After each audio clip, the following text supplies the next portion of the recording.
In this session, let us discuss the time response analysis of second order system subjected to a unit step input.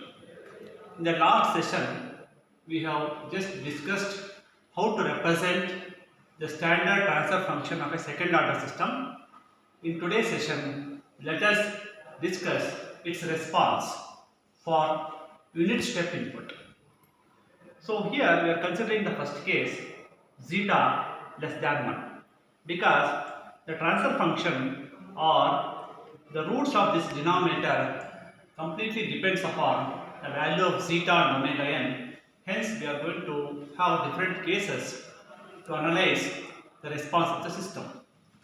Now what is that you are doing today in today's session? We are analyzing the response means output in time domain for a unit step input. So let us take R of t, the reference input in time domain, and corresponding input in frequency domain is R of s, and output controlled output is C of t in time domain, and its frequency domain is C of s. Now, if the input is unit step, what is unit step? The step value is 1. That is the step signal. So amplitude is 1. For t greater than or equal to 0, its value is 1. And for t less than or equal to 0, its value is 0. That is the unit step input. If such an input is given to the second order system, now we are going to analyze its response, means C of t. So what is C of t if this is the input in time domain? That's what we are doing today. Now actually it is straightforward to find C of s, but it is not straightforward to find C of t.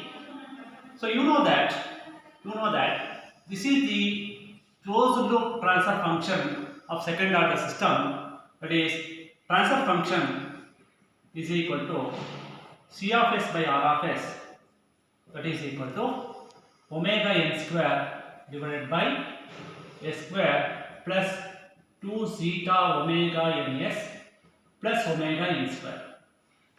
Now if you want to find C of s is equal to cross multiplying R of s into this transfer function, that is omega n square divided by s square plus 2 zeta omega ns plus omega n square. Now what is this R of s? R of s is nothing but input in frequency domain. Since R of t is 1, so R of s is equal to 1 by s. So then this is nothing but 1 by s. So C of s equal to 1 by s into the transfer function. Hence it is straightforward to find C of s. How to get C of t? Because we want C of t, that is output in time domain with respect to time.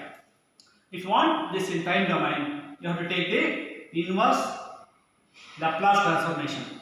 If I take inverse Laplace transformation, you can find C of t. But finding C of t is not straightforward, so we need to follow some procedure to find C of t.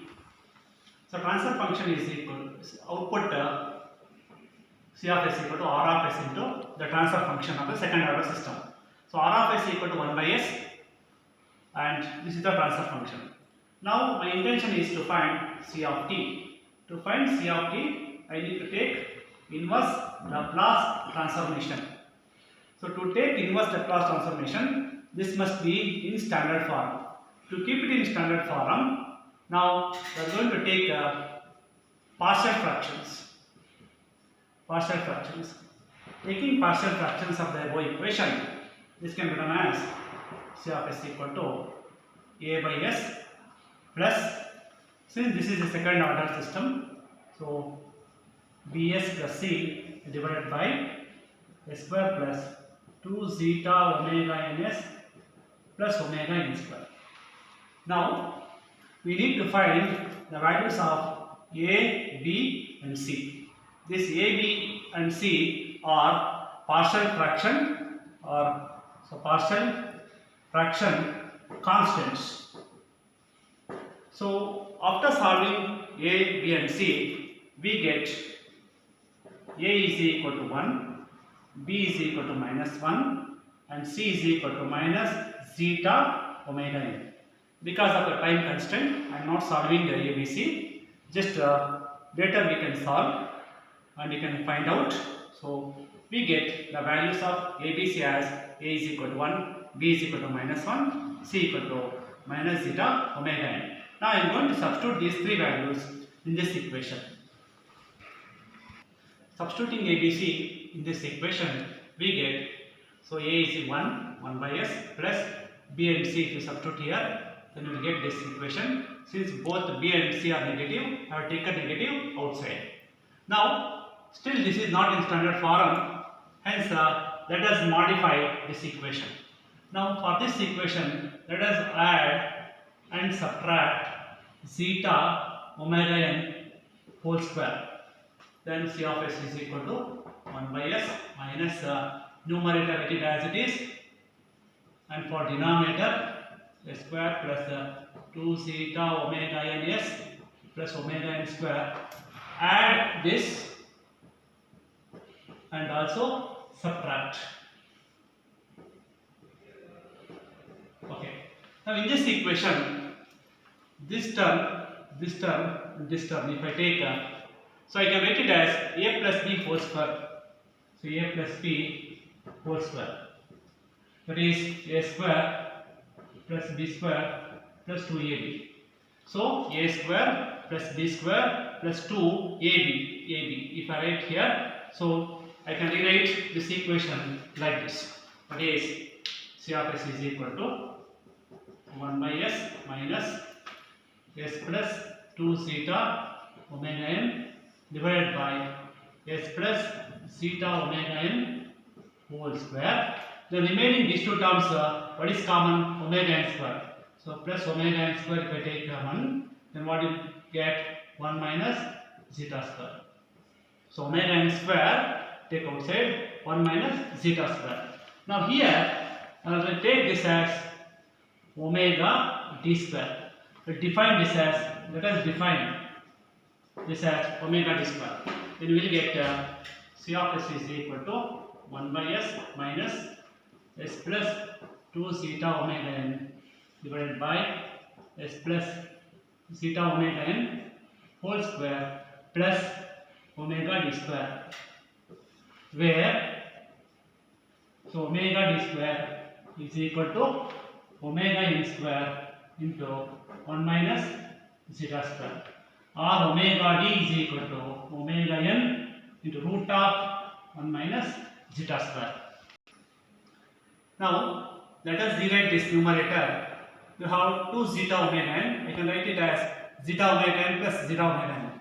Let us rewrite this 1 by S minus S plus zeta omega n. S plus zeta omega n divided by S plus zeta omega n whole square plus omega d square minus, I am taking separately the minus, again zeta omega n divided by S plus zeta omega n whole square plus omega d square.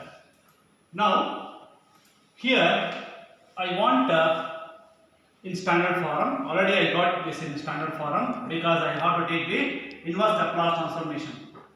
Inverse Laplace transformation I have to take. So this must be in standard form. So S plus A divided by S plus A whole square plus omega square. So you can see here S plus A divided by S plus A whole square plus omega square. Laplace transformation of e to the power of minus at cos omega t is this. So it is already in standard form. So here omega divided by S plus A whole square plus omega square is Laplace, inverse Laplace, that is Laplace transformation of e to the power of minus at cos omega t.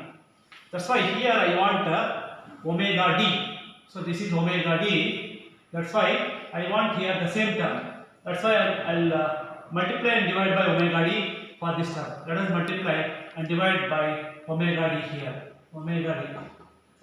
So next step, let us rewrite.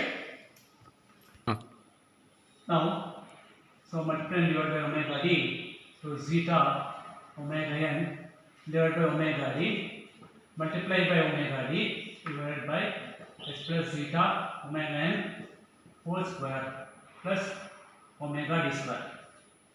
Okay, next step, that is equal to 1 by s minus s plus zeta omega n divided by s plus zeta omega n whole square plus omega d square minus, so here if I substitute omega d is equal to omega n into root of 1 minus zeta square here, then what happens here, then what happens, zeta omega n, omega d is what, omega n root of 1 minus zeta square, then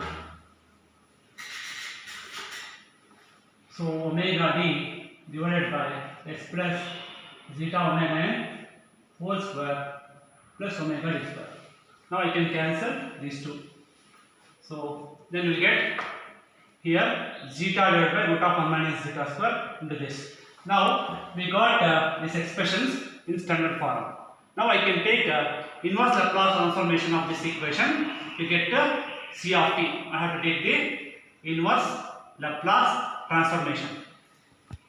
So taking inverse Laplace transformation of this using this relationship, so you know that Laplace transformation of e to the power of minus at sin omega t equal to omega by s plus a whole square plus omega square. Similarly this. So if you take the inverse Laplace transformation of this, we will get this. So inverse Laplace transformation of omega divided by s plus a whole square plus omega square is what, e to the power of minus at sin omega t. Similarly, inverse Laplace of s plus a divided by s plus a whole square plus omega square is given by what, e to the power of minus at cos omega t. Using the same relationship, I am going to rewrite here.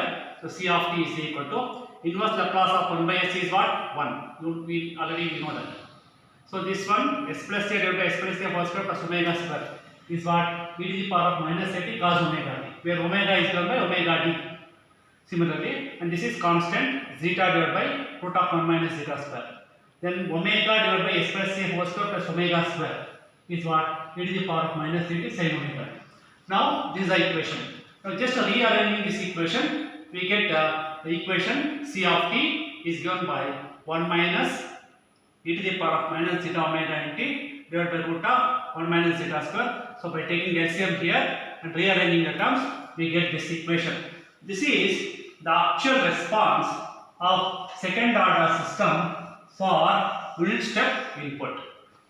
Defining damping ratio triangle. So this is phi, angle phi. So now we can define sin phi, so opposite by hypotenuse, and cos phi adjacent by hypotenuse, that is zeta by 1, and tan phi, so opposite by adjacent. So then what you will get, sin phi equal to root of 1 minus zeta square, cos phi is equal to zeta. So in this equation, now I am going to replace root of 1 minus zeta square by sin phi. I write here sin phi. Okay. Next, what is zeta? Zeta is equal to cos phi. That is, I am defining the damping ratio triangle. Now I am replacing these two terms by sin phi and cos phi. And what is this? This is of the form sin a cos b plus cos a sin b. So sin of a plus b is equal to what? Sin a cos b plus cos a sin b. Therefore, we can rewrite this equation. Sin a cos b plus cos a sin b is equal to sin of a plus b. Now hence I can replace this by sin of a plus b. That is sin of a plus b. That is, what is a here? Yes. Okay. So now this is the final expression. So what it means, c of t, that is output in time domain. Output in time domain is equal to 1 minus e to the power of minus zeta omega n t divided by root of 1 minus zeta square into sin of omega dt plus phi.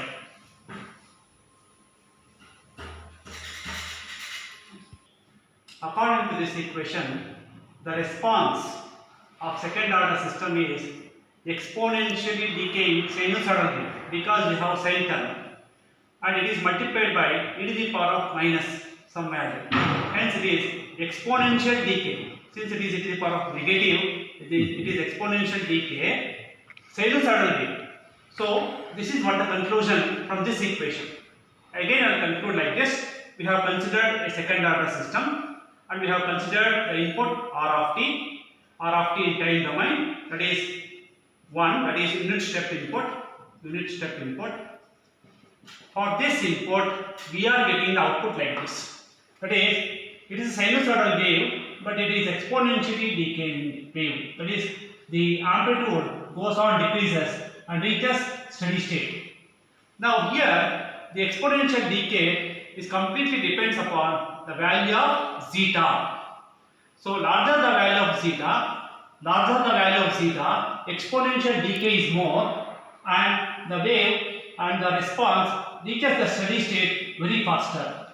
So completely this exponential decay depends upon the value of zeta. So if larger the value of zeta, exponential decay is more and this response reaches the steady state very faster. So time, that is transient time, is reduced. This is what the conclusion from this today's discussion. Thank you.